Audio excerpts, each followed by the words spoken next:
Kayo ang maging tunay na tagapagsalita, Panginoon. Kayo po ang siyang maging tunay na speaker. Lead us unto your greater knowledge, O God.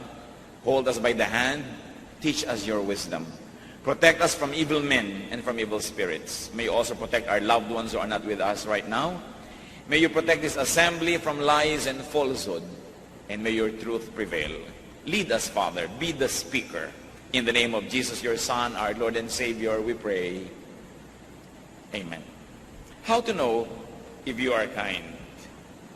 Mahalagang-mahalaga po na nasusukat natin ating sarili at hindi lang sa ating dating pananaw na kung minsan napakaganda ng pagtingin natin sa ating sarili, hindi naman pala yun makatotohanan, kundi dapat ay nakikilala natin ng lubos ang ating puso. You are kind if you respect people and move accordingly. If you move according to that respect. Dapat ang tao, kung siya'y tunay na mabait, siya'y magalang. Iginagalang niya ang kapwa, ang nararamdaman at ang dangal ng kanyang kapwa, lalo na ng mga kapwang tinutulungan niya, mga kapwang kayang-kaya niya kung kakayanin, mga kapwa na mas mahina kesa sa kanya. 1 Peter 2:17, show proper respect to everyone. Madaling igalang yung makapangyarihan dahil baka tayo may takot. Madaling igalang yung nagbibigay sa atin dahil tayo nakikinabang. Subalit paano natin itinatrato yung mas mahina kaysa sa atin, yung kayang-kaya natin kung gugustuhin natin. Romans 12:16, live in harmony with one another. Do not be proud, but be willing to associate with people of low position. Do not be conceited. Ubod ng linaw na itinuturo po ng Biblia na kailangang iginagalang ang lahat ng tao, lahat ng uri ng tao, kahit pa nga hindi sila kagalang-galang. Iginagalang natin maging ang hindi kagalang-galang dahil tayo ay magalang. At kung tayo po ay magalang, hindi binibigyan ng korte o hugis ng kaharap natin ang ating pagkilos. Our behavior is not dictated by the behavior of others. So we are respectful, not because people are respectable, but because we are respectful. At hindi dapat yun naiiba kahit sino ang kaharap. At huwag daw magmamataas at tayo maging handang makihalubilo sa anumang uri ng tao, siya man ay mababa sa pagtingin ng lipunan. You are kind if you commiserate with others in their sufferings. Kung tayo nakikiramay sa pagdurusa ng iba, ay mabuti ang ating loob. Hindi yung iba na natutuwa pa pag may napapahamak. At ito mga kapatid, isang test kung talagang mabuti ang ating puso, tinatablan tayo ng salita ng Diyos. Kahit yung taong inis na inis kayo, kahit yung taong galit kayo, kahit yung taong maraming masamang ginawa sa inyo, pag siya'y napapahamak, nasasaktan din kayo kahit malang bahagya. Yun ay isang magandang pagsukat kung tayo ay mabuting tao. Pero kung tuwang-tuwa ka at may napapahamak dahil galit ka sa kanya, nasaan ang pag-ibig ni Kristo? Sabi, kung kayo ay magiging mga anak ng Diyos, dapat ay mahigitan ninyo ang mga hindi nananampalataya. At yung mga hindi mananampalataya, mabait sa kanila at masama sa kanila. Pero dahil ikaw ay anak ng Diyos, nakukuha mong maging mabuti kaysa sa hindi mabuti sa iyo. Kahit sa ganung mga tao. At ito po magandang test. Kung meron tayong lihim na ligaya, pagka ang mga tao ay nagdurusa, nabibigo, napapahamak, meron tayong dapat na ayusin sa ating sarili, sapagkat ang tinatahanan ng Espiritu ng Diyos ay nalulungkot din kung napapahamak maski ang ating mga kaaway o ang umaaway sa atin. At sa pakikiramay po, there are different levels. It can be intellectual, it can be emotional, but very importantly, it must be physical, that you really get involved with the troubles of other people. Hindi lang yung, sige, ipagpe-pray kita, pero ginagawa po natin kung ano yung practical na pwedeng gawin, hindi na kailangan ipanalangin pa dahil pwede na natin gawin. Nangangailangan halimbawa ng tulong ating kapwa, huwag na ipagpe-pray kita kung may maitutulong tayo. Maaring hindi buong-buo nating maibigay ang pangangailangan nila, pero yung makatulong man lang tayo ng ilang bahagi doon, pag marami nagtulong-tulong, magbubuo rin yun. Yan po ang napakadaling pagtaguan ng mga Kristiyano, yung sabihin, ipagpe-pray kita. Kasi iniisip nila, pag nasabi na nila yon, ligtas na sila sa ano pang ibang pananagutan sa buhay. Pero ang tunay na kabutihan ay pakikiramay sa physical na paraan. To be there, to be a warm body, and to be actively involved in somebody else's deliverance or solution. Hebrews 13:3, remember those in prison as if you were their fellow prisoners, and those who are mistreated as if you yourselves were suffering. Ito ang hinahanap sa atin ng Biblia na uri ng pakikiramay sa ating kapwa. Na bagamat hindi ka nabilanggo ay aariin mong isa ka ring nakaranas mabilanggo at ganoon na magiging pagtingin mo sa mga nakakulong. Na kung ikaw ay hindi man nakakaranas na maiwanan ng asawa o kaya ay mapagtaksilan o kaya ay masunugan ng bahay o malubog sa baha ang bahay, ay halos ganon ng iyong nadarama at dinarama kung ang kapwa mo ay naralagay sa ganong kalagayan. Ang nagiging pagtulong tuloy, lubos. Marami pong uri ng pagtulong. Merong isang bagyo, nagpadala tayo ng konting damit, masaya na tayo.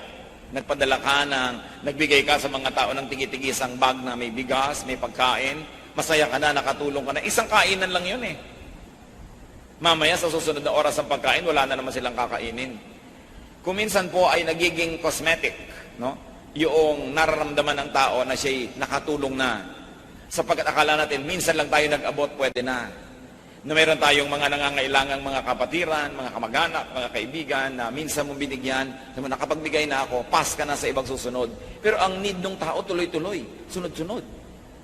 Kung ang tao ay nangangailangan ng gamot, na ibili mo ng gamot ng isang inuman, pero sa susunod, anong iinumin niya?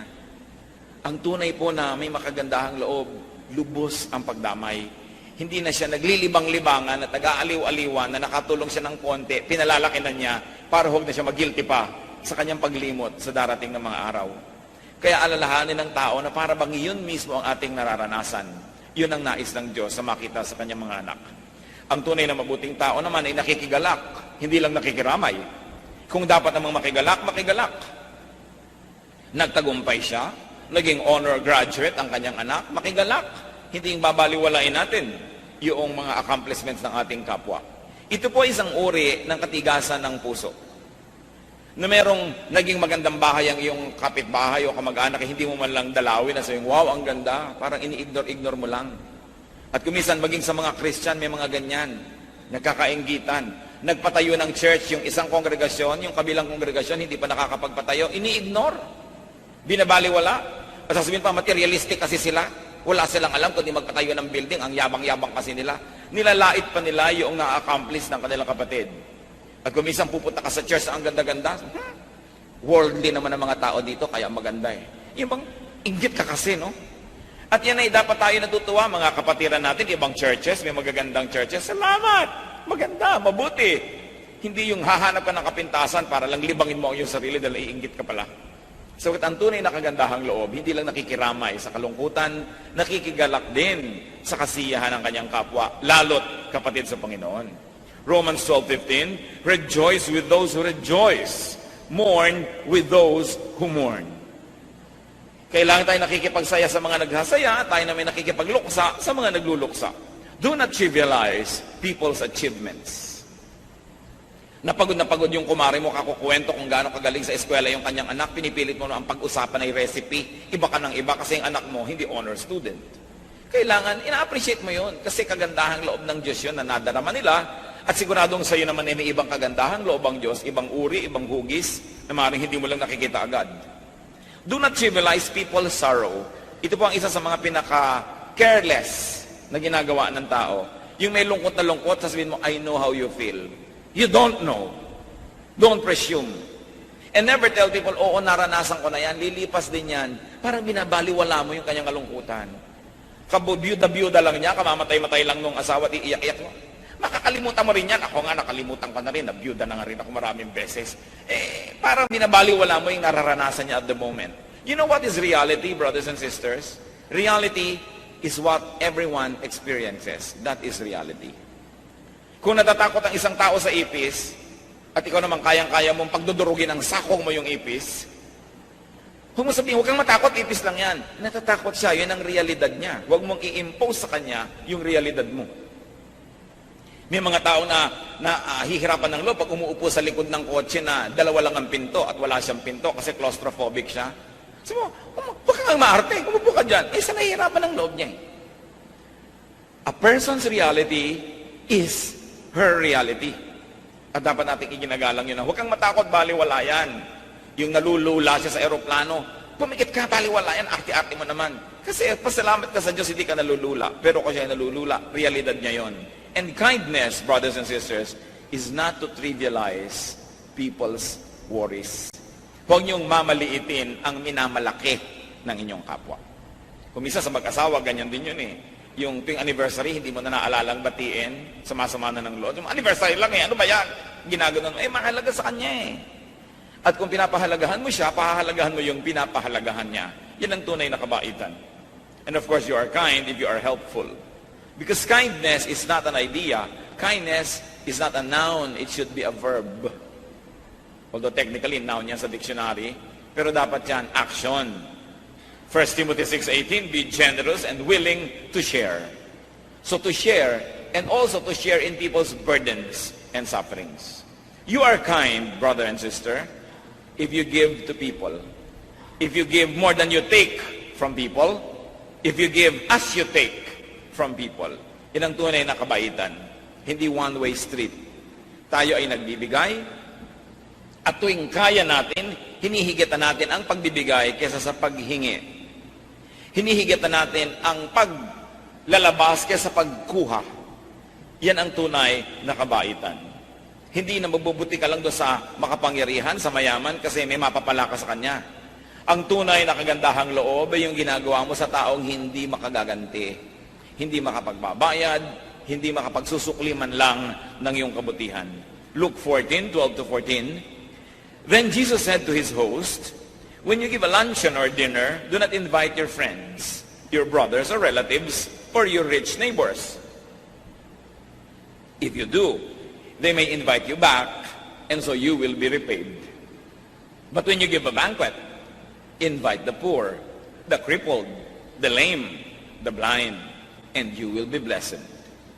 Although they cannot repay you, you will be repaid at the resurrection of the righteous. Mula sa bibig ng Panginoong Jesus, sabi, kung kayo ay magbo-blow out, kung kayo ay magbibigay ng magandang piging, magpapakain, huwag niyong imbitahin ang mga kamag-anak niyo, mga mayayaman niyong kaibigan at kapitbahay, kasi iimbitahin din nila kayo, masusuklian kayo. Gusto niyo maging mabuti, maghanda kayo at pakainin ninyo ang mga kapuspalad, ang mga may sakit, ang mga kawawa. At di man kayo masuklian, kayo gagantimpalaan pagdating ng araw. Yan ang sinasabi ng Panginoong Yesus. Ngayon siguro, dahil marami naman sa atin, gusto natin talaga mag-party na nandiyan ang mga kaibigan natin at mga kamag-anak, gawin yung dalawa. Meron kayong para sa mga mahihirap, mga hindi nyo kakilala, kahit man lang mga lunch pack, ipamigay nyo sa mga kalsadang maraming mga natutulog na hindi kumakain. At kasama nun, nagpa-party rin kayo sa bahay ninyo. Hindi na siguro masama yun para gawin ninyong adjustment. Pero huwag lang para sa sarili, huwag lang para sa mga mahal sa buhay, huwag lang para sa mga karapat-dapat. Kasi ang tunay na diwa ng Kristyanismo ay pagiging mabuti sa hindi karapat-dapat. Bakit? Sapagkat ang Diyos ay mabuti sa atin, bagamat hindi tayo karapat-dapat. Yun ang pinakamodelo ng kabutihan. Hindi lang pagiging mabuti sa mabuti, kundi pagiging mabuti sa hindi karapat-dapat gawa ng mabuti. Salamat na lang, ganoon ang prinsipyo ng Diyos dahil tayo ang unang nakikinabang sa ganung prinsipyo sapagkat hindi tayo karapat-dapat sa kabutihan ng Diyos. Hindi tayo karapat-dapat na imbitahan ng Panginoon na dumulog sa kanyang hapagkainan. Pero tayo iniimbitahang lahat at tayong lahat ay pinakakain. Kaya yan ang marapat nating ulitin sa ating kapwa. Kahit malang simpleng-simple, pamilya kayong kumain sa isang restaurant. Hindi naman siguro masama na umorder ka ng isang putahing masarap at pagkatapos ibigay mo doon sa waiter na nag-serve sa'yo, maiuwi niya sa kanyang pamilya. E di, nakapagpakain ka na rin ng hindi mo kaano-ano. At yun ang diwa ng Kristyanismo. Pwede kayong magtanong sa waiter, anong paborito ba dito na menu? Ano ba dito sa menu ang paborito mong pagkain? Anong paborito ng pamilya mo dito na maire-recommend mo sa amin? Hindi magre-recommend siya. At bilin mo, ibalot mo para sa kanya, ang tuwa na lang niya at ang tuwa sa iyo ng Diyos. Kesa sabigyan mo ng tract na pulyeto, repent, ibibigay mong ganyan, accept the Lord Jesus Christ, although that is not bad. Pero anong talab nun kung hindi mo naman ginagawa ng mabuti yung kapwa mo? Kung binigay mo yung isang balutan ng masarap na pansit at kasabay pa yon, baka basahin. Baka maniwala na meron kang pagmamalasakit sa kanya. Kaya kailangan action, hindi salita. Action. You are kind if you share good things with people outside of your love circle. At yan ang sinasabi ng Panginoong Yesus. Proverbs 25:21. If your enemy is hungry, give him food to eat. If he is thirsty, give him water to drink. Nakikita niyo po na lagi ang hinahanap sa atin ng Panginoong Hesus, mahigitan natin ang ginagawa ng karaniwang tao. Yung magawa natin yung kabaligtaran. Yung higit lalong mainam at kaibig-ibig. At makikita niyo kung ang lahat ng tao sa mundo ay Kristiyano, ang tahimik ng buhay. Doon nyo malalaman kung maganda ang isang policy. Ang tanong mo, kung lahat ito ang gagawin, maganda ba? Kaya yung mga may pila, yung isa ay kamag-anak mo, ayaw pumila, gusto niya mauna. Ang tanong mo, kung ang lahat ay yan ang gagawin, maganda ba? Para sa lahat. Pagka mayroong isang ayaw magbayad ng buwis, sabi, hayaan mo na lang yung mayayaman na magbayad, huwag na ako. Ang tanong, kung lahat ay tutulad sa iyo, mabuti ba yan? Para sa ating lahat. Yun po ang pamantayan ng mabuti. Kasi mayroong mabuti para lang sa iyo pero hindi mabuti para sa lahat. Kaya ang tatanong mo, kung ginawa ng lahat ang ganyan, mabubuti ba tayo? At ganoon ay tinuturo ni Jesus. Kung lahat gagawin ng turo ni Jesus, tatahimik ang mundo. You are kind if you bless others with conscious commissions and conscious omissions. Yung iniisip mo, buo sa yung loob, alam na alam mo, ginagawa mo ang isang bagay dahil mabuti para sa kanya. O kaya kapatid, alam na alam mo, pinipigil mong ang sarili mong gawin ang isang bagay dahil hindi makakabuti sa iyong kapwa pag ginawa mo yon. At ito ay kabutihan. Kabutihan na hindi aksidente, hindi tsamba-tsamba, talagang sinasadya. So nagpapasya ka, ano ba ang gagawin ko para makabuti sa aking kapwa? Ano ba ang hindi ko gagawin para mapabuti sa aking kapwa? Katulad kung nakikita nyo sa mga kapitbahayan, 99% sa Metro Manila, siksikan ng mga bahay. Bihira naman yung may mga lote, malalayo ang bahay mo sa iyong kapwa. Magpapatugtog ka ng pagkalakas-lakas na radyo. No, ano mangyayari? Narindi na yung kapitbahay mo. Magpaparty kayo dahil debut ng anak mo. Hanggang alas 2 ng umaga, nagkakantahan kayo ng mga sintonado ninyong mga karaoke. Parusa sa inyong kapwa. So ang tanong, itong ginagawa ko ba'y mabuti sa aking kapwa? Ang dami-dami na may mga OFW tatay, nagpadala ng radyo, nagpadala ng sound system para malaman ng lahat, kalakas-lakas magpatugtog. May mga batang nagigising, may mga may sakit na hindi na makatulog, nabubulahaw, may mga papasok sa opisina o sa pabrika na hindi na makatulog dalang ingay-ingay ng kapitbahay. Mabuti ba yun? Yan ay dapat natin pinag-iisip-isip.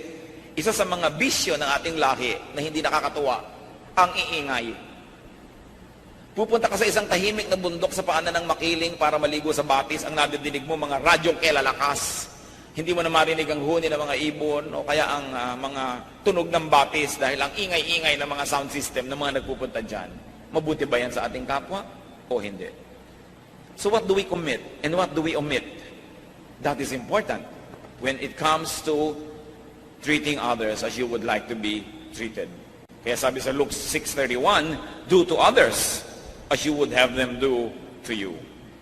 Kung ano ang nais mong gawin ng iyong kapwa sa iyo, yun lang ang gawin mo sa kanya.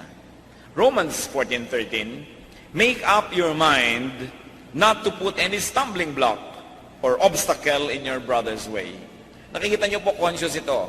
Magpasya ka, pakaisip-isipin mo, tiyakin mo na ikaw ay nagpapasya na hindi mo haharangan ng iyong kapwa.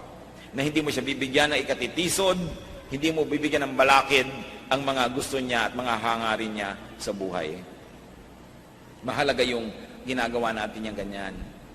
Ito napakasimpleng mga bagay, mga kapatid. Pero ito ang hinahanap ng mga tao sa mga nagsasabing Kristiyano sila. At kadalasan, walang kapangyarihan ng ating pag-share sa kanila ng mga salita ng Diyos dahil hindi naman tayo kakitaan ng ganito mga simpleng bagay na dapat sana ay bunga ng tunay na tinatablan ng salita ng Diyos. You are kind if you find joy in sharing and giving despite personal sacrifice. Nagsasakripisyo kayo. Tiniis nyo hindi bilhin ang gusto nyong bilhin dahil kailangan ng kapatid nyo yung pera.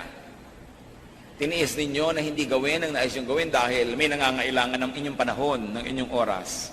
Bagamat hindi kayo sobrang masaya na hindi nyo nagawa ang gusto nyo, pero may bahagi na inyong puso na nagagalak dahil nagawa nyo ang mabuti. At yan, kung nararamdaman natin mga kapatid, isang magandang senyales na mabuti ang ating puso. Alam niyo po, hindi lahat ng kay Kristo ay mabuti na yung puso niya. Kailangan niya laging inaayos, araw-araw, linggo-linggo, buwan-buwan, taon-taon, so that we are changed from glory to glory. Huwag tayong makontento sa antas, sa taas ng ating espiritualidad sa anumang panahon. Dapat lagi na umaasenso because room for improvement is the biggest room in the world. At ang tunay na anak ng Diyos hindi nabobonsay sa isang maliit na platito. Kailangan siya nag-uugat, namumunga, lumalaki, namumulaklak, humahalimuyak, at nagkakaroon ng napakarami niya mga dahon. Ganun ang buhay espiritual na napapansin at pinaniniwalaan ng iba. Acts 20:35. In everything I did, I showed you that by this kind of hard work, we must help the weak. Remembering the words, the Lord Jesus himself said, it is more blessed to give than to receive. Kung mabuti ang ating puso, may kagalakan tayong nadarama, ting tayo ay nagbibigay. Pagamat may saya ka kung ikay tumatanggap, pero mas malalim ang saya kung ikay nagbibigay. Ba't natin ito pinag-uusapan? Because we're doing self-examination. Kailangan naman malaman natin kung saan tayo nakatindig, saan tayo nakatayo, anong grade natin sa ating espiritualidad. 2 Corinthians 8:1-3. And now, brothers, we want you to know about the grace that God has given the Macedonian churches.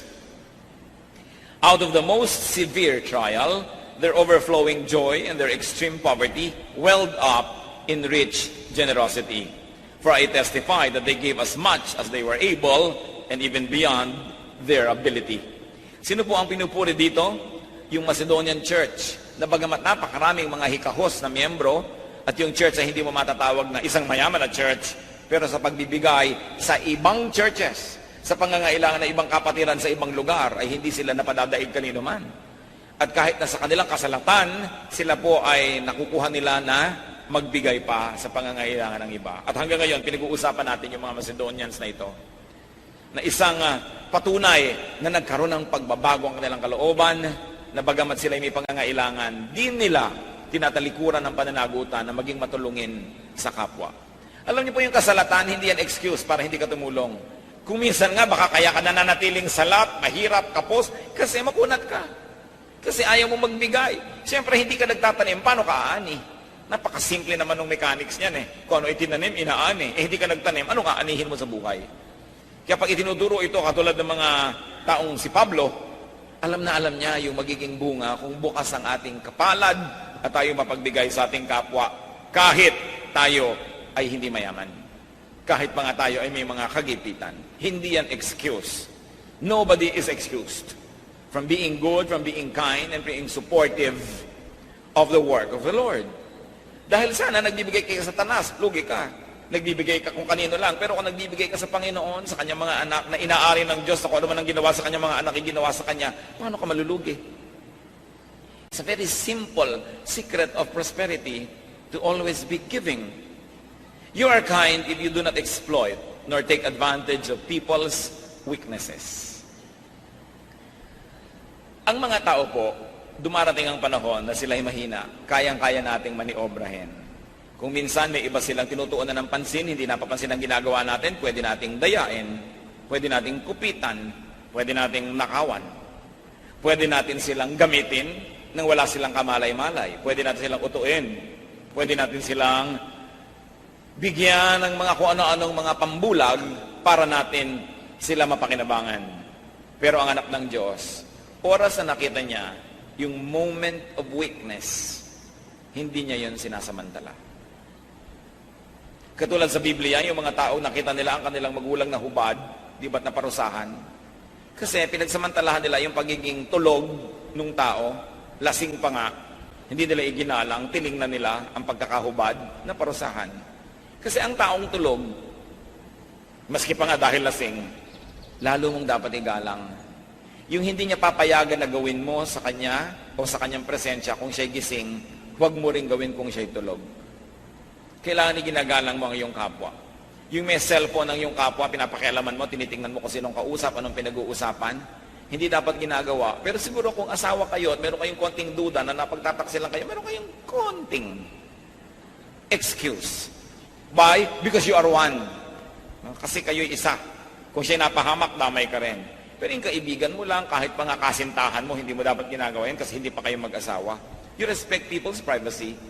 And not being able to defend their secrets is a form of weakness. Hindi mo dapat sinasamantala yon. Yung mga mahihirap na tao na pinipilit mong mapakinabangan sila dahil wala silang magagawa, kakapit sila sa patalim, isang uri ng pagsasamantala. At ganoon din yung pagpapautang ng sobrang laki ng tubo, yan ay pagsasamantala sa kahinaan ng kapwa.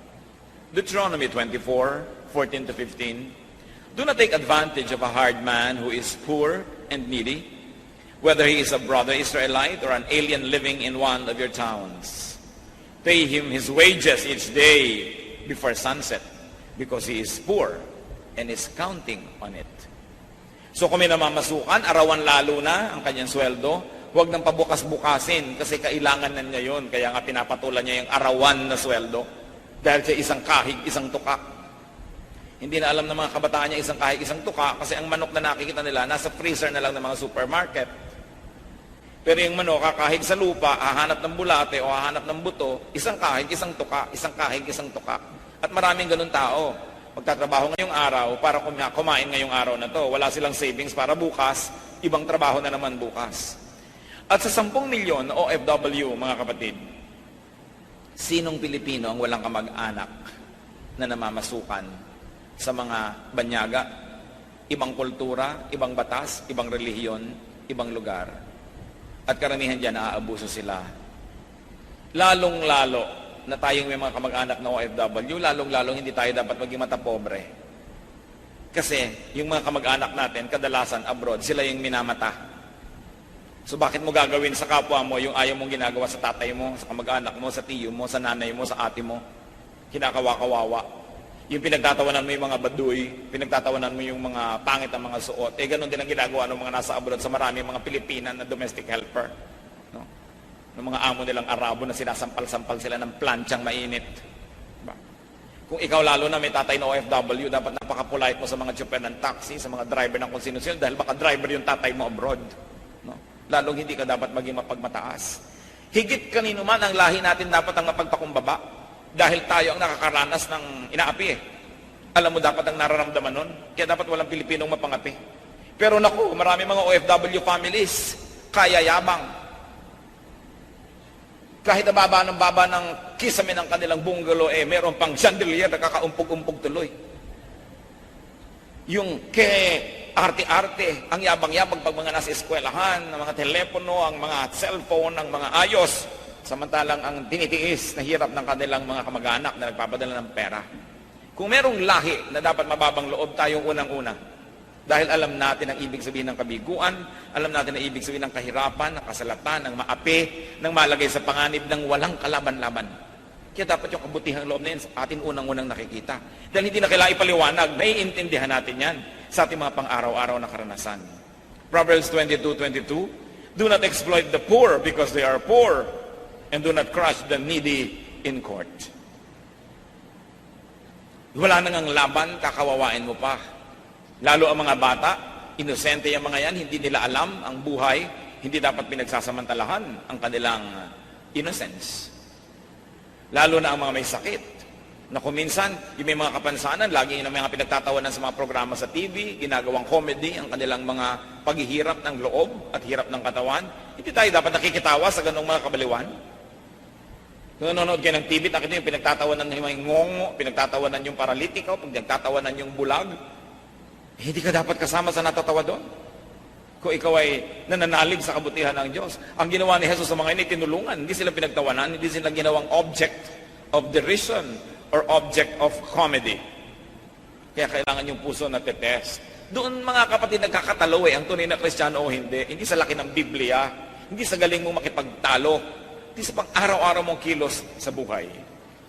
People may not read the Bible, but they read your actions, and your actions speak louder than words. You know that you are kind if behind your back, people say that you are and call you kind. Yun ang pinakamagandang test. Kung sa inyong absence, pinupuri kayo ng tao, tinatawag kayong mabait, mabuti, mabuti nga kayo. Dahil tao naman ang makakaalam niyan. Kasi kung minsan, meron tayong ilusyon tungkol sa ating sarili, akala natin tayo mabait. Paano kayo pinag-uusapan ng mga sarili niyong anak kung sila-sila lang ang nag-uusap? Paano tayo pinag-uusapan ng mga sarili nating kapatid pag sila-sila lang ang nagkakaumpok-umpok? Paano tayo pinag-uusapan ng mga kaopisina, kaeskwela, halimbawa, mga kaibigan? Kadalasan, yun ang totoo tungkol sa atin. Proverbs 27 verse 2, let another praise you and not your own mouth, someone else and not your own lips. At yan ay isang magandang patotoo kung tayo nga ay mabuti. So maging mabuti. Yung pagiging mabuti, mga kapatid, I like to make a very personal definition. Yung kabutihan, nasa loob yon. Nasa isip, nasa puso, nasa philosophy ng tao. So maging mabuti, pero higit doon, maging mabait. In my very personal application is bait is action. Buti is a state of your mind. It is a state of your soul. But bait is what you do with your buti. Kaya maging mabuti at pagkatapos maging mabait. Maraming mabuti ay hindi naman mabait.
Pero meron din mga mabait na hindi naman talaga mabuti.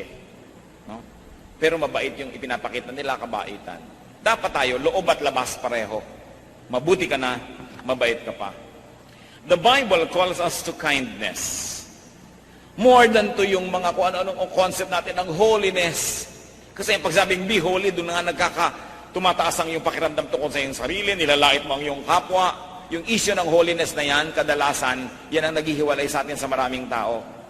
Pero ang gusto nyo na tayo mapag-isa kasama ng mga mananampalataya, bigyan ng halaga yung kabutihan. The Bible calls us to kindness and to be kind. Ephesians 4:32, be kind and compassionate to one another. Panapanahon lang ang pangangailangan natin ng kabutihan at kabaitan ng kapwa. Pag dumating ang panahon na kayong nangangailangan ng charity, tiyakin ninyo na kayo makakatanggap dahil nagtanim naman kayo nito. 1 Thessalonians 5:15, make sure that nobody pays back wrong for wrong, but always try to be kind to each other and to everyone else. Huwag suklian ng sama ang kasamaan at sikapin na kabutihan ng isukli kanino man. Hebrews 6:10, God is not unjust. He will not forget your work and the love you have shown Him as you have helped His people and continue to help them. Makatarungan daw ang Diyos at di niya lilimutin ang kabutihang ginagawa natin sa Kanya. At tatanungin ninyo, paano natin nagagawa ng mabuti ang Diyos? Sa pamamagitan ng paggawa ng mabuti sa ating kapwa. So test yourself for kindness. And therefore test your Christianity. The test of the pudding is in the eating. Ang tunay na pagsubok at pagsukat sa pagiging Kristiyano ay sa pinaggagawa natin araw-araw sa mga maliliit na bagay. At kung tayo magkakamali man, mabuting magkamali doon sa panig ng sobra kang naging mabait kesa kulang ang iyong naging kabaitan. If you're going to commit a mistake, brother and sister, err on the side of kindness rather than err on the side of unkindness. Being kind is actually planting. So, you don't have to be holy and righteous to be kind. You only have to be wise. because it is a kind of planting, and the Bible tells us that what you plant, you harvest. But being kind is also a matter of gratitude because it is our best way to repay God. Nasusuklian lang natin ang kabutihan ng Diyos sa pamamagitan ng buting ginagawa natin sa ating kapwa dahil hindi kailangan ng Diyos ang ating kabutihan. Hindi niya kailangan ng ating tulong. Pero paano natin siya matutulungan? Sa pagtulong sa kapwa. Hindi kailangan ng Diyos na bigyan natin siya. So paano natin siya mabibigyan? Sa pagbibigay sa ating kapwa. At lalong-lalo namang hindi kailangan ng Diyos sa ating patawad. Pero nagagawa natin yan kung pinapatawad natin ang ating kapwa. Inaari ng Diyos na siya rin ang ginagawa natin ng mabuti. So to be kind to others is not only to be kind to others, it is also to be kind to yourself. Because whatever you do, it will go back to you. God is kind to us. There is no reason why we cannot be kind to others. So be like God, be godlike, be godly. And it only means be kind. Napakabuti, napakabait ng Diyos. Kindness is a sure debt payment. Pambayad sa utang natin sa Diyos, and it's also a sure investment.